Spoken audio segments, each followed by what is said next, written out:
Check 1 2, check 1 2. All right, hey, if you need a Bible, can you raise your hand and we're gonna get you a Bible if you need a Bible? That's a lot of hands. All right.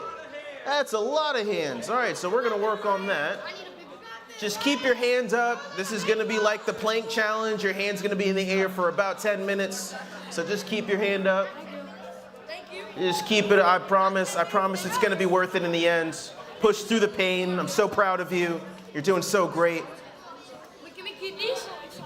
Can you keep those? I would imagine if you don't, I'm not the youth pastor here, but if you don't have a Bible at home, that is yours to keep. Yeah, take that home. Yeah, for sure. For sure. All right, we got a couple more hands up. I don't want to see any, don't support your hands. No, just keep it up. Hold it up strong. That's right, right up strong in the air. You don't need that other hand. That's right. Yeah, that's right. You don't need any support. You're a big, strong man. Absolutely. We're almost there. We're almost there. Wait, do we go to that? Huh? Nah. I don't know what that is. We're not talking about that tonight.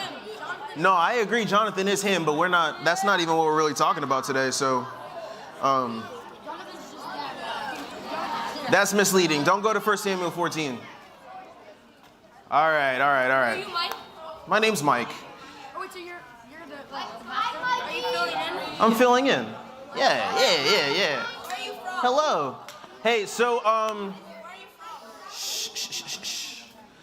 All right, so my name is Mike, and I'm a youth pastor at a different church in town.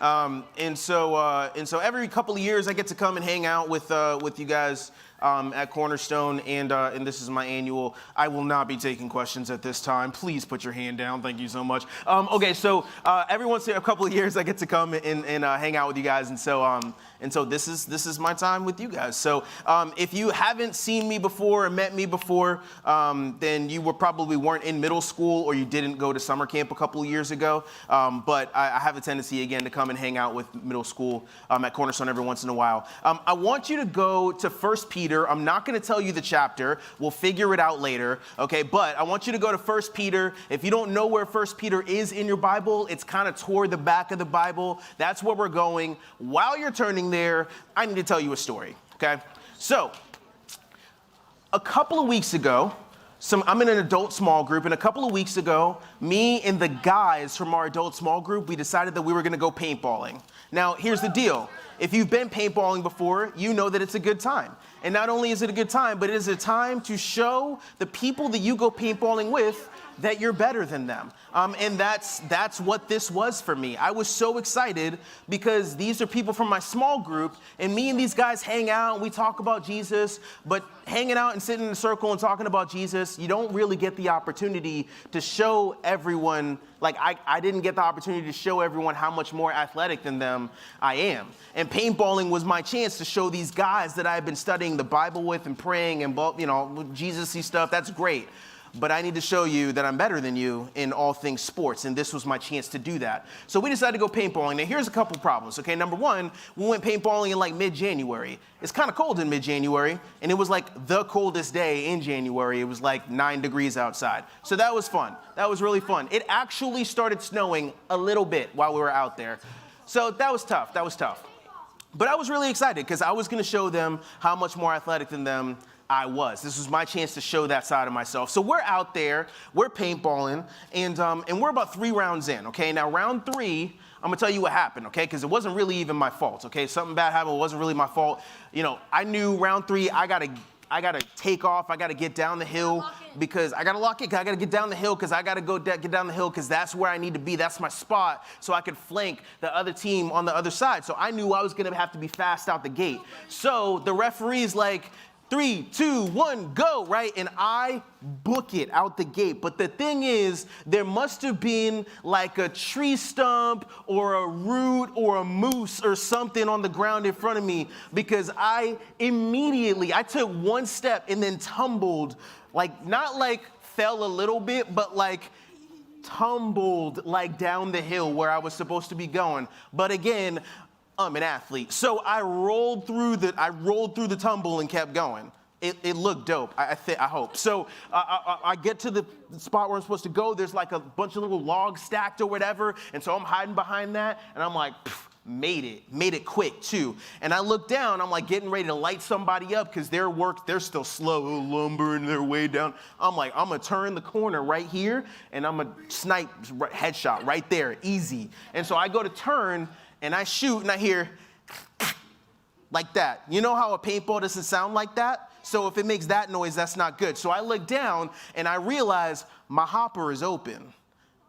And I start connecting the dots. Like when I rolled 007 style, all the paintballs, like all of them, there were 5 paintballs left in my hopper. We're 10 seconds into this paintball round, right? Like this is a problem, okay? So I realized I got 5 rounds left. And so I didn't do much shooting. I really didn't do very well that round. I got out, my team lost, whatever. So whatever. You didn't prove to them? I mean, I didn't in that game. So anyways, we keep going, and then it's the last round, okay? Generally speaking, we're out there, we're having a good time. Last round. My gun jams at some point, too. That's not neither here nor there. I think it jammed when my gun jammed into the ground when I did my 007 roll, but that's neither here nor there. So we get in the final round. We're in the final round, final game of paintball, right? But here's what happened before the final game. Before the final game, we had been playing 5-on-5, like 5 or 6 rounds, right?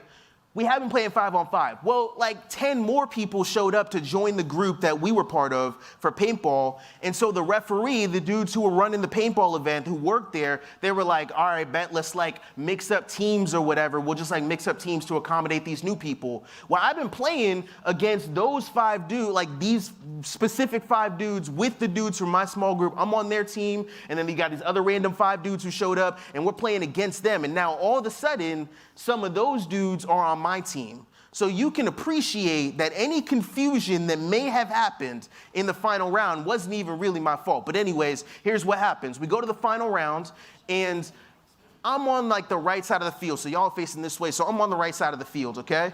And I'm on the right side of the field. I'm hiding behind a bunker, and I'm kind of having it out with the dude across. He's like way down the way, though. He's not really a threat. We're just kind of, and hide behind the bunker, right? We're just doing that, right? Well, I can hear that on the other side of the field, the other team is advancing toward our like home base. Like they're starting to clear out our people. And if I don't move, then I'm gonna get flanked over there. I'm gonna have a guy here and I'll have guys coming up, and that's a problem. So I'm like, I gotta go back, double back around to my side of the base, and I gotta help out my dudes who are getting shot down over there. So I double around and I'm right around my home base, and I turn the corner, and out of nowhere, I see this dude, he sees me, and he starts shooting. First of all, let me say this. He starts shooting at me, okay? He starts shooting at me, bop, bop, bop, bop, bop. And I'm like dodging the bullets because I'm athletic, right? So I'm like dodging the bullets, bam, bam, bam. My feet aren't even moving. It's easy, right? But I go to shoot my gun. Now, here, I really think my gun was jammed, and that's why I didn't get him out first. But anyways, he hit me first. I'm out. So I'm like, oh, dang, I'm out, whatever. Well, there were 2 of my dudes who were on my team, but they had already gotten out because they were already over there when they got flanked. And so these 2 dudes who were already on my team, they were already out, but they were just standing back like 5 feet in the out of bounds, just watching it all go down. I'm like, all right, well, I'm out. I'm going to go join them.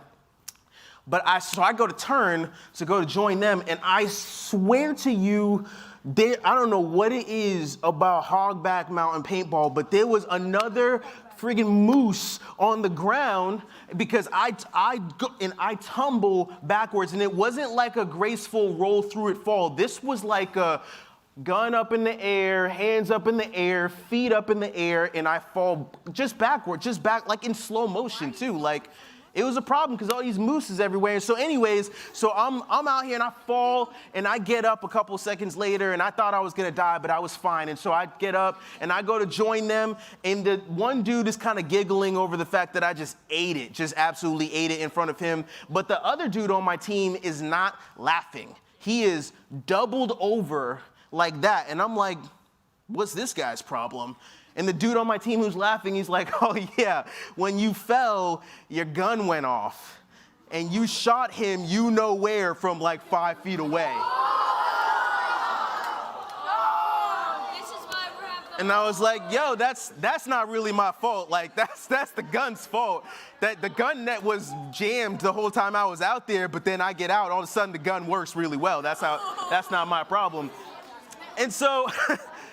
And so this guy, I apologize to this guy. I'm like, yo, I'm so sorry, dude. I'm so sorry. And he's like, hey, it's fine. It's all good. It was an accident. And so we're sitting there, we're chilling, we're watching the rest of the game happen. And I turn to them, I'm like, boys, I really didn't think that the other team had advanced that far onto our side of the base. Like, how was this possible? I really thought that they were like all the way over there still, and I didn't expect, that guy came out of nowhere. And they turn to me and they go, oh yeah, that guy, the guy who got you out, yeah, he's on our team. I don't think he recognized you.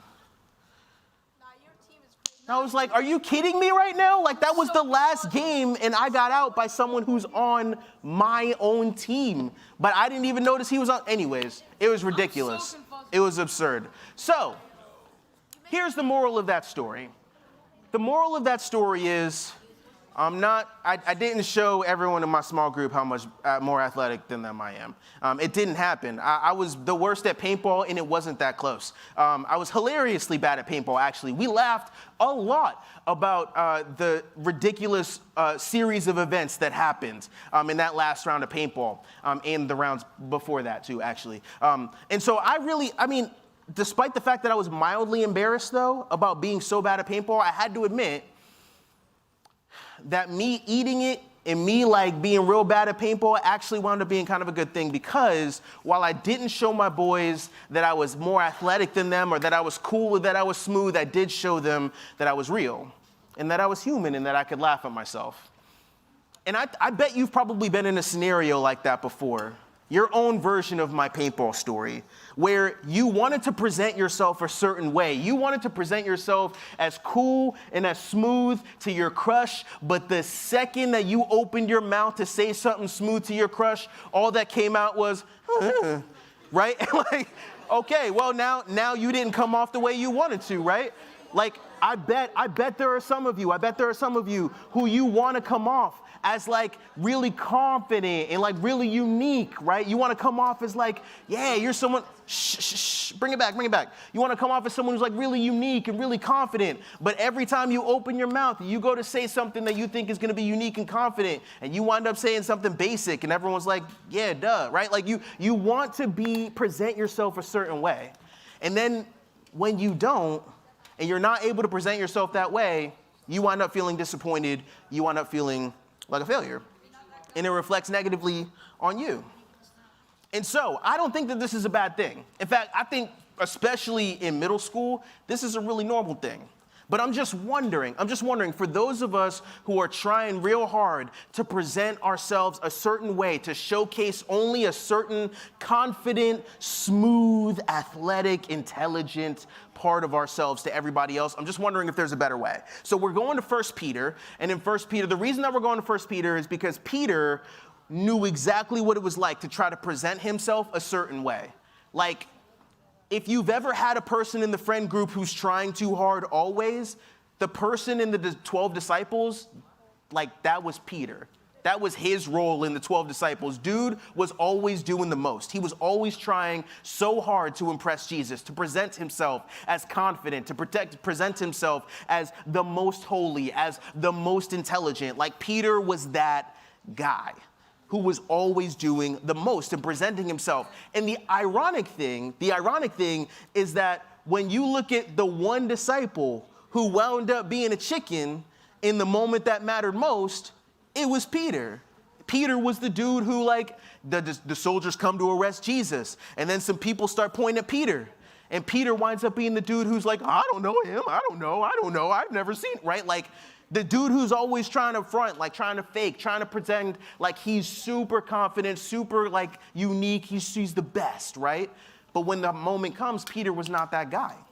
And so that's why we want to talk to Peter. That's why we want to hear from Peter on this topic, because Peter knows what it's like to fake like you're a certain way and then to have it flop. So we're going to 1 Peter chapter 4. And so 1 Peter chapter 4 is where we're going. And Peter says a couple of things, and we can trust what Peter says about these things because Peter has lived it. He knows that life. And so we're in 1 Peter 4, starting in verse 8. And here is what Peter writes. He says, most important of all, most important of all, okay, what's the most important? He says, most important of all, continue to show deep love for each other, for love covers a multitude of sins. Now, you might be like, what does that have to do with me presenting myself or just trying to front like I'm cool, like I got it all together? Well, I'm going to tell you in a second. But first, we need to just land the plane right here. Peter tells me, Peter tells the people who are reading his letter that the most important thing that we can do in this life is not to look a certain way, not to seem a certain way, not to get our crush to think that we are a certain thing that we are actually not. But the most important thing that we can do is to show deep love to one another. That's what Peter says. And then Peter follows it up with verse 9. And he shows us how we love others deeply, what that looks like. And he says in verse 9, cheerfully share your home with those who need a meal or a place to stay. Now, you might think that this doesn't apply to you because you don't own your home and you don't get to just like invite people to stay at your home. Like you don't get to just find somebody on the side of the road who has a sign and be like, come stay at my house. Like walk in after school, like, Mom, Dad, this is Rob. Rob's a grown man and he's homeless and Rob's gonna live with us now. Like you don't get to do that because you're in middle school, right? So you might think that this verse doesn't apply to you, but I think you're maybe taking it too literally because the point isn't cheerfully share your home and your food. The point is cheerfully share your. Cheerfully share your. That the way that we love others deeply is that we cheerfully share our. And then you fill in the blank. But Peter starts off by talking about our home, our resources, the things that we have, all that kind of stuff. You're still probably like, what does that have to do with me presenting a front or whatever, like faking like I'm something that I'm not? I promise you we're about to get there because while the first category Peter talks about is our home and our food and our stuff, the second thing that Peter says we should share is ourselves. And that's the thing that you are not so good at cheerfully sharing. You don't cheerfully share yourself. In fact, a lot of you are afraid to cheerfully share yourself with others. You're afraid that if you cheerfully share who you really are with others, if you were to be real about who you are with others, that they would reject you. And so instead of cheerfully sharing yourself with others, you fake to other people. You pretend to be someone that you are not really in the hopes that you'll be accepted. And so Peter says, he gets to it in verse 10. He says, God has given each of you a gift from his great variety of spiritual gifts. Use these gifts well to serve one another. Right? So not just cheerfully share your home, not just cheerfully share your stuff, but cheerfully share you the way that God has uniquely wired you and use that to help other people, to serve other people, to make a difference in the lives of other people. But you can't do that if you're out here always trying to be the most cool, trying to be the most smart, trying to be the most athletic. You cannot cheerfully share yourself and your gifting and your wiring with others if you are too busy being fake. You can't do it. You cannot do it. It's not possible. So listen, I get that in middle school it's normal to try to fit in. I'm not saying that you're evil for trying to fit in. That's not my point. I get it. I totally get it. I was in middle school. I totally get it. I'm just saying that when Peter, a guy who knew what it was like to fake the funk and then wind up falling on his face in front of everybody because he was faking like he's something that he's not. When Peter tells us that the most important thing that we can do is to show deep love for another, and that the way that we show deep love is by cheerfully sharing ourselves, the way that God has wired us with the people around us, I'm just telling you that Peter knows what he's talking about. I'm just telling you that if you're looking for good advice from somebody, you don't have to look any further than Peter, because he knows exactly what he's talking about. And you don't get to do that. You can't do that if you're always presenting a fake version of yourself. So, some of you sitting here, you might not be that great at academics. Like, that's just not really, like straight A's, you've never seen that. You've never seen straight A's before. You've never seen more than 1 or 2 A's in a row. And so if that's you, right? You're not that great at academics, not naturally. It doesn't come naturally to you, but you are kind. Like you are a kind person. Be kind. Be you, be kind. Like, so school's not like the easiest thing for you. Fine. Try your best, but be kind because that's who God has wired you to be. Some of you, like, I'm not saying you're like clumsy, but I'm just saying like there's all these mooses everywhere that nobody seems to see but you. And you're constantly tripping over these mooses that are on the ground and no one else sees them. And you're like, did you guys see that moose? And everyone's like, what are you talking about? And so you're not athletic, but you have been through some stuff. Like your home life has been really difficult, but you've gotten through it and you're actually better for it. Share your story.